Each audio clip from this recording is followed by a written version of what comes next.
அமெரிக்காவில் இருக்கிற Los Angeles international ஏர்போர்ட்ல ஒரு நாள் திடீர்னு ஒரு விமானம் தரையிறங்கி இருக்கு. இதை பார்த்தா அங்க இருக்கிற மக்கள் பதறி போய் அதை போட்டோ எடுத்து சோஷியல் மீடியால போஸ்ட் பண்ணி இப்ப மிகப்பெரிய வைரல் ஆயிருக்கு.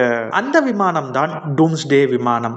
டூம்ஸ்டே விமானம்னா என்ன, அதை ஏன் மக்கள் பார்த்து பதறி போயிருக்காங்க? இதோட உண்மையான பேர் E4B நைட் வாட்ச். இதைத்தான் டூம்ஸ்டே விமானம், plane for the end of the world, last hope ஏர்கிராஃப்ட்னு அழைக்கிறாங்க. இந்த விமானம் உருவாக்கப்பட மிக முக்கிய காரணம் என்னன்னா, ஒருவேளை அனாயுத போர் ஏற்பட்டாலோ இல்ல பூமியில மிகப்பெரிய பேரழிவு ஏற்பட்டாலோ அமெரிக்க அதிபர் மற்றும் முக்கிய ராணுவ தளபதிகள் விமானத்தில் இருந்தபடியே நாட்டை வழிநடத்துவாங்க. இந்த விமானம் அணுக்கதிர் மற்றும் மின்காந்த அலைகளை தாங்கும் வசதி கொண்டது.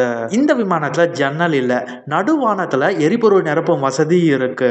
ஒரு வாரம் தரையிறங்காம கூட இதால பறக்க முடியும். இந்த விமானத்துல 100+ communication system, multiple frequency antennas, trailing antennas முதலியவை எல்லாமே இருக்கு. இதனால அந்த நாட்டு அதிபர் விமானத்தில் இருந்து பல பாதுகாப்பு துறைக்கு கட்டளையிட முடியும். இந்த விமானம் அமெரிக்கா கிட்ட மட்டும் இல்ல, பல பவர்ஃபுல்லான நாடுகள் கிட்டையும் இருக்கு.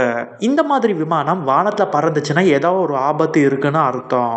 இந்த மாதிரி விமானம் வானத்துல பறக்க கூடாதுன்னு எல்லோருடையும் ஆசை. ஆனா யுஎஸ்ஏல இந்த விமானம் பறந்ததுக்கு என்ன காரணம்னு சரியா தெரியல. இந்த கேள்வியோட இந்த வீடியோவை முடிக்கிறேன். இன்னும் இது போல நிறைய விஷயம் தெரிஞ்சுக்க இந்த சேனலுக்கு லைக், கமெண்ட், சப்ஸ்கிரைப், ஷேர் பண்ணுங்க.